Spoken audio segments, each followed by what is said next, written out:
दुर्दैवी आहे, कारण आपल्याच राज्यात जर असं कोणी मराठी आणि वाचनच एवढं खराब असेल तर काय करू शकतो. तुम्ही त्यांचं काम देखील केलंय. काल आपण पाहिलं असेल संपूर्ण सभागृहात देखील सगळेच आमदार जरा हैराण होते की असं काय आम्ही ऐकतोय.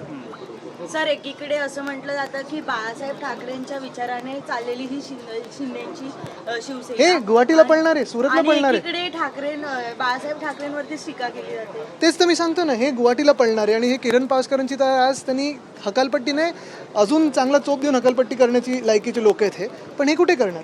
सर, संजय पाटील हे काल आपण पाहिलं तर कुठेतरी बंदुकीचा धाक देखील काल एका वृत्तवाहिनीशी बोलताना दाखवत होते. मला वाटतं हे आता देशात सगळीकडे वातावरण आहे, पण जसंच तसं उत्तर दिलं जाईल. महत्त्वाची गोष्ट एकच आहे की आज हा सगळा जो नालायकपणा आपण पाहतो या 6 लोकांनी केलेला आहे, तो स्वतः पैसे पाहिजेत आणि स्वतःला पैसे मिळाल्यानंतर नाचायला लागले असं दाख दिसतंय. ते बोलतायत मला तुम्ही बोलवून तिकीट दिलं, माझ्या मुलीला. अर्थात आम्ही त्यांना बोलून तिकीट दिलं ना.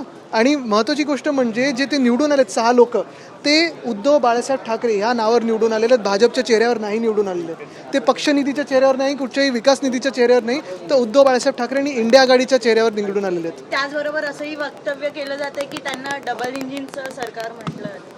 आता इंजिनमध्ये किती गॅस आहे आपण बघू पुढे. पाटिल ने जिस तरह से स्टेटमेंट दिया कि हम बम मार देंगे, पुलिस हटा दो, तो ये एक एमपी के मुंह से ये सिर्फ गंदगी है, ये बकवास है, जो मन में था वो बाहर निकल रहा है.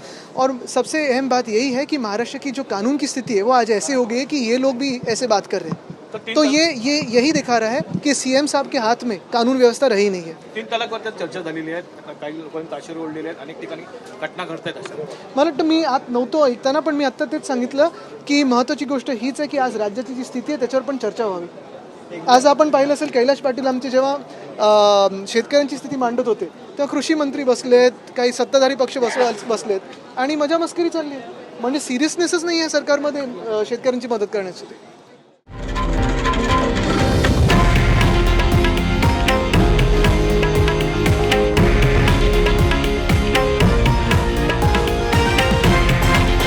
हे आहे देशातील नंबर 1 न्यूज नेटवर्क आणि आपण पाहत आहात TV9 मराठी, एकमेव.